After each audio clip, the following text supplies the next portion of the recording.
Mira, Javier, vamos a hablar precisamente del comportamiento de los jueces. Miren, porque han pasado 19 días desde el fallo que condenó al exfiscal general del Estado y, claro, no hay noticias de la sentencia que debería argumentar por qué se le ha condenado. Empieza la tercera semana sin sentencia y con las dudas intactas. No sabemos de lo que nos estamos defendiendo.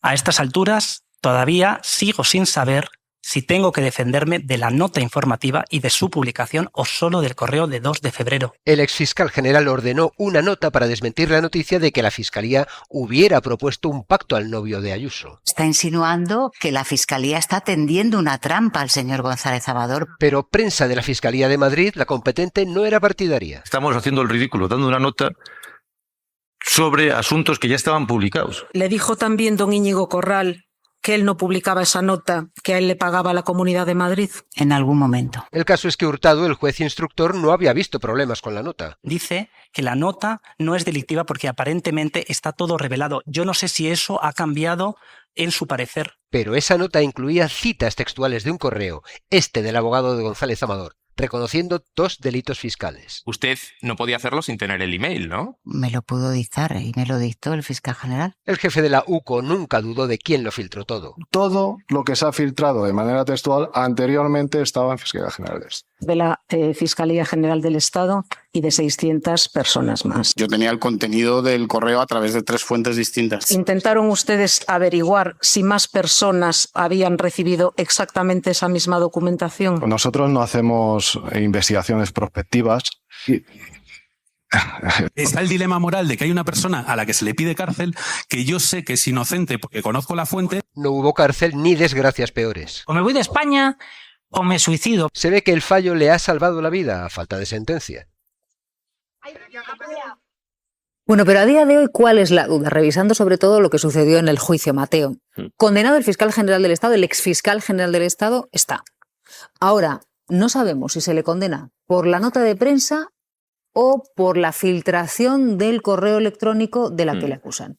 O por todo, o por las dos cosas. A saber. Lo que es evidente es que la nota tiene que estar va a ser un elemento fundamental de la sentencia porque es la única manera de explicar como prueba de cargo. ¿Por qué? Porque el exfiscal general Álvaro García Ortiz asume que él da la orden de elaborar esa nota y que recibió los famosos correos que también estarían en la filtración, con lo cual la causa llega al Tribunal Supremo porque él en su momento asumió en persona en el Tribunal Superior de Justicia de Madrid que él es el responsable de esa nota de prensa para, digamos, responder a lo que ellos llamaban un bulo en este caso del jefe de gabinete de Isabel Díaz Ayuso, de Miguel Ángel Rodríguez, respecto al tema del pacto fiscal del novio de la presidenta. Pero la nota de prensa no había quedado descartada. En un principio sí, pero volvemos otra vez hace un año en la sala de admisión, una ponencia de Susana Polo, que era la persona que debería elaborar la sentencia y que al que le han quitado la ponencia porque ella apostaba por la absolución del fiscal, y el que va a elaborar la sentencia, el presidente Andrés Martínez Arreta, apuesta por la condena.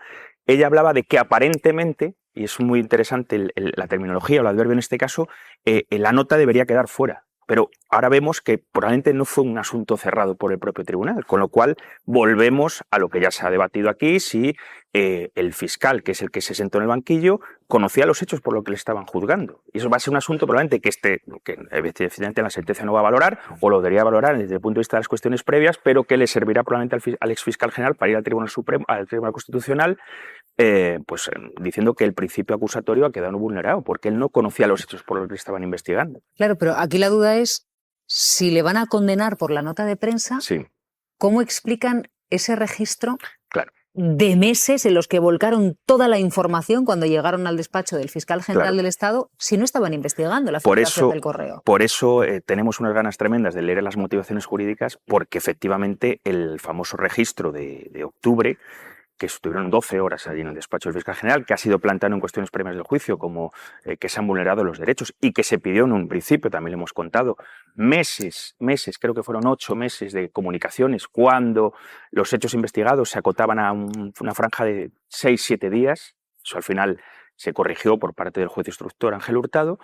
Claro, ¿por qué entonces se registró, o qué buscaba con ese registro el instructor cuando imaginamos que la sentencia va a valorar como prueba de cargo fundamental la nota de prensa? Es que no tiene ningún sentido, porque el propio fiscal general asumió en persona la publicación o la difusión de esa nota de prensa. Joaquín, es que lo de este registro Es un poquitito de aurora boreal, ¿eh? Porque fíjate que el periodo investigado era de 6 días, el juez les pide que se lleven entre 7 y 8 meses de información del fiscal general del Estado y claro, cuando la UCO llega al despacho dice, pues mire, es tan difícil discriminar 7 o 8 meses que lo volcamos entero y se llevaron toda la información, menos, curiosamente, la del correo electrónico, que es exactamente lo que estaban buscando.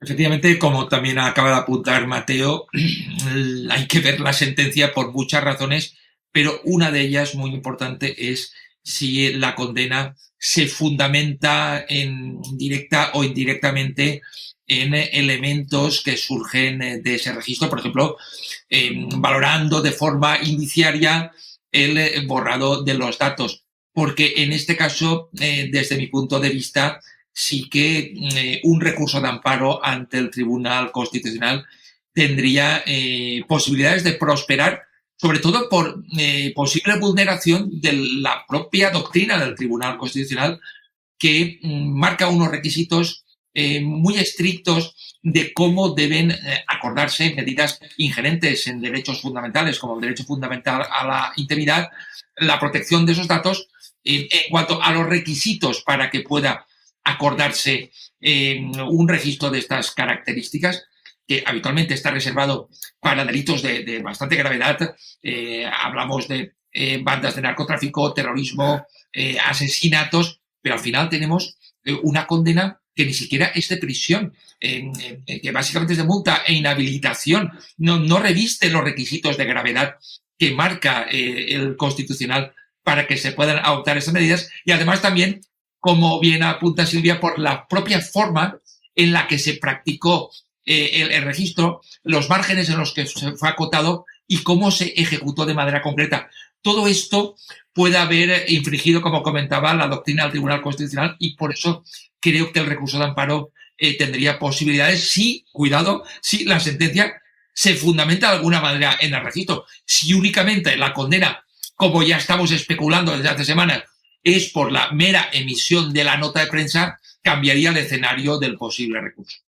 Pero entonces, si a uno le condenan por la nota de prensa, ¿está justificado que le registren de cualquier manera, que se lleven todo el contenido del teléfono móvil, por ejemplo, por una cuestión que ni tan siquiera estaban valorando? Lo digo porque la Unión Progresista de Fiscales se lo ha comunicado todo esto a la relatora especial de la ONU y ha dicho que hay unas medidas invasivas en la instrucción, se refieren a este registro en el que se vuelca todo el material, aunque se le pide solo un periodo de 7 u 8 meses para investigar 6 días, y luego porque dice que se ha adelantado el fallo antes de explicar, de dar a conocer la sentencia, y por tanto hay una persona en estos momentos que es Álvaro García Ortiz, que sabe que está condenado, pero no sabe por qué, y que eso es una violación flagrante de sus derechos, Joaquín. Efectivamente, también tenemos que ver la sentencia para ver cómo se motiva, por un lado, todo el conjunto de la condena, y al mismo tiempo a mí me parece que ha sido poco afortunado este adelanto del fallo, con todas las especulaciones que ha generado, sobre todo porque lo que conocemos abre muchas posibilidades interpretativas sobre cuál es el motivo de la condena, y tendremos que esperar a conocerlos, pero esto ya ha generado toda una serie de consecuencias y también de aspectos que a mí me parecen lesivos respecto incluso a la propia institución de la Fiscalía General del Estado. El fiscal general, sin conocer los motivos de la condena, ha tenido que dimitir anticipadamente.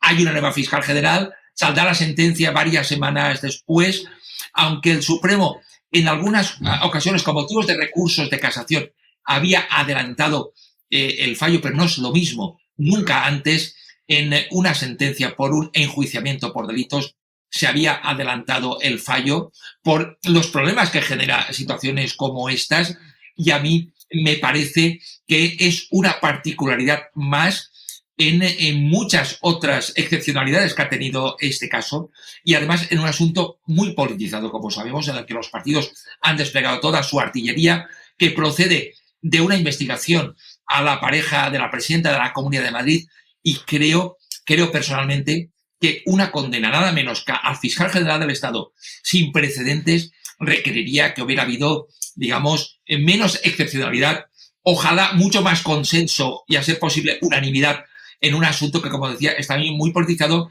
pero esas excepcionalidades tendremos que verlas también con la lectura de la propia sentencia. Además, Silvia, se puede dar la paradoja que si no tenemos la sentencia mañana o pasado, el jueves toma posesión de su cargo en el Tribunal Supremo la sustituta de Álvaro García Ortiz, Teresa Peramato. Con lo cual, es una toma de posesión o un juramento del cargo, una promesa del cargo, que va a estar el Pleno del Tribunal Supremo, o sea, va a estar, entre otros, el presidente de la Sala Segunda y la persona encargada de motivar jurídicamente la condena de su anterior, del exfiscal general del Estado. Y claro, son paradojas de una situación que no se entiende. O sea, debería ser, digamos, inmediata para que no haya esa cierta tensión institucional en el acto del jueves, que no es un acto, digamos, cualquiera, es la toma de posesión de la nueva fiscal general. Que igual hay más tensión si se da a conocer la sentencia. También. Ya lo veremos si se da a conocer antes del jueves. Ana y Marta. No, a mí me sorprende también que la sentencia a estas alturas no la hayamos conocido. Es verdad que el Tribunal Constitucional muchas veces emite fallos y la sentencia después Sí, eso ocurre, sí. tarda, pero dada la relevancia mediática de este caso, dado que afectaba al fiscal general del Estado, me sorprende mucho que no tengamos la sentencia a estas alturas. Da la impresión por la condena que por lo que le han condenado es por la emisión de la nota de prensa, en la que con el contenido de la nota de prensa está verificando que lo que se ha publicado del correo electrónico es cierto. Esa es la sensación que da a tenor del contenido del fallo, pero claro, todos son especulaciones en la medida en que no conocemos la sentencia, con lo cual yo creo que solo queda esperar. Entiendo que argumentará también el hecho de que haya dictado el fallo antes de explicar el porqué. De momento solo conocemos que ha sido condenado por revelación de secretos. Todo lo demás que estamos haciendo aquí es efectivamente especular porque de datos conocemos. De datos reservados, porque ya eso incluso lo cambiaron al admitir el fallo, ¿no? No, quería solo matizar una cosa, Ana. No, la nota informativa no confirmaba lo que decía el correo. La nota informativa desmentía el bulo que se había emitido sobre el famoso correo. Y ratificaba el correo al mismo tiempo. A mi juicio es que si finalmente, bueno, esta es la sentencia, desde luego en los años que yo llevo en el oficio, de la que más hemos hablado sin conocerla. Yo no he asistido a esto nunca. Esa es la anomalía. Bueno, en cuanto a la investigación, los volcados, habrá que valorarlo y si lo ha llevado si lo pone en conocimiento de los tribunales, pues que lo estudien. Pero es verdad que cuando un juez de instrucción da la orden de hacer un volcado y el volcado se extiende en el tiempo porque no hay otra manera de volcar, sí que en eso son muy escrupulosos, sí. Tanto las fuerzas y cuerpos de seguridad que tienen que hacer la selección de los correos o los documentos, como luego el propio juez de instrucción al limpiar la intimidad. Lo han explicado muchos expertos en seguridad. El registro, y lo puede confirmar Mateo, es típico del desmantelamiento de la cúpula de un grupo narco. Eso fue el registro que se hizo sobre la Fiscalía General del Estado. Pues es una orden judicial. Sino la Fiscalía General, además. Esa es la orden que da el juez. Solo apuntar, el juez dio órdenes en la instrucción, muchas. Solo una cosa. Ningún documento. Solo una cosa más y ya termino. La nota informativa famosa. Si finalmente, como estamos especulando todos, se basa la condena en esa nota informativa, a mí me parece relevante, porque me parece que hay un vicio de origen.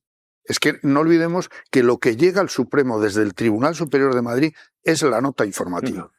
Que se decida por el tribunal, por el mismo que pone en marcha el proceso, que aparentemente no hay delito en esa nota, pero vamos a ver si lo hay en otro delito distinto, que al final, con un matiz importante, no es exactamente el mismo siquiera. No es ya revelación de secreto, sino de datos reservados. A ver, todo este proceso es, a mi juicio, una instrucción alucinógena.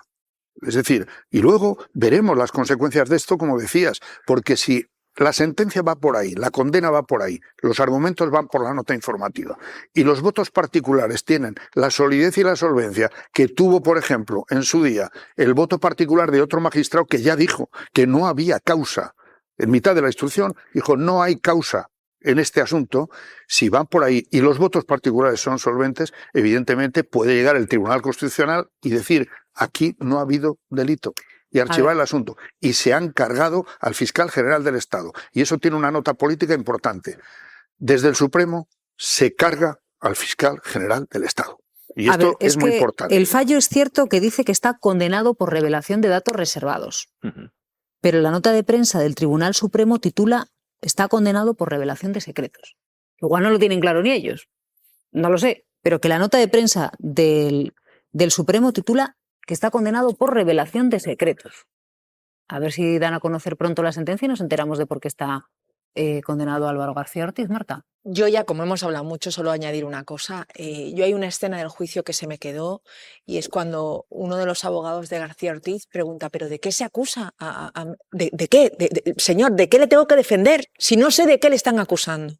Y ahora nos vemos efectivamente con que hay incluso discursos contradictorios dentro del propio tribunal sobre cuál ha sido el fallo. Yo de verdad creo que esto va a acabar en nada, que va a ser en el Constitucional o va a ser en instancias internacionales como Naciones Unidas, que habremos hecho un ridículo mayúsculo y que habremos dejado la idea sobre esta democracia muy por debajo de donde debería estar. No nos merecíamos este procedimiento y no nos merecemos seguir sin saber de dónde viene este fallo y sin tener todavía la argumentación. No nos lo merecemos. El viernes entre los compañeros de tribunales se hablaba de que a lo mejor se conocía hoy. No sé si a ti te llegó algo, Mateo. Hoy lunes. Sí, hoy lunes, fiesta, sí.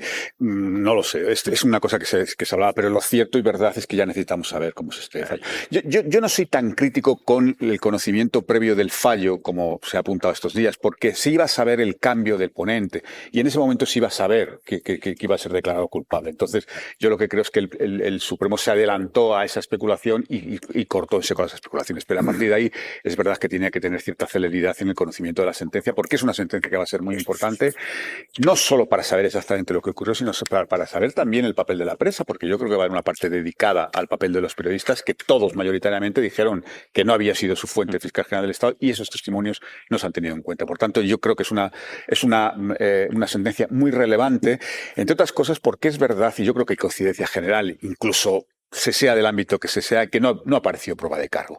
Sin embargo, es verdad, y tú lo sabes bien, que hay jurisprudencia del Tribunal Supremo en el que se dice que se puede condenar, y de hecho hay muchas condenas que se producen en España sin pruebas de cargo. Es decir, hay jurisprudencia del Supremo que dice que tiene que haber indicios múltiples, sólidos, en fin, consolidados. O sea, y eso es jurisprudencia del Supremo. O sea, que no siempre aparece la prueba de cargo, que en este caso, yo lo he dicho muchas veces, lo he expresado con toda naturalidad, yo desde luego no la he visto por ninguna parte. O sea, que yo sí que espero que conozcamos la sentencia, la analizaremos bien, va a ser muy interesante y yo lo que espero es que nos convenzcan. Ya veremos. Por aclarar lo de la nota de prensa, en este caso del Tribunal Supremo, en el titular dice que condena a Álvaro García Ortiz por un delito de revelación de secretos. Y en el cuerpo de esa nota de prensa emitida por el Supremo dice que le consideran autor de un delito de revelación de datos reservados. Sí, a lo mejor consideran que es exactamente lo mismo. No tendrán que sabemos todavía claro. por qué se le condena concretamente.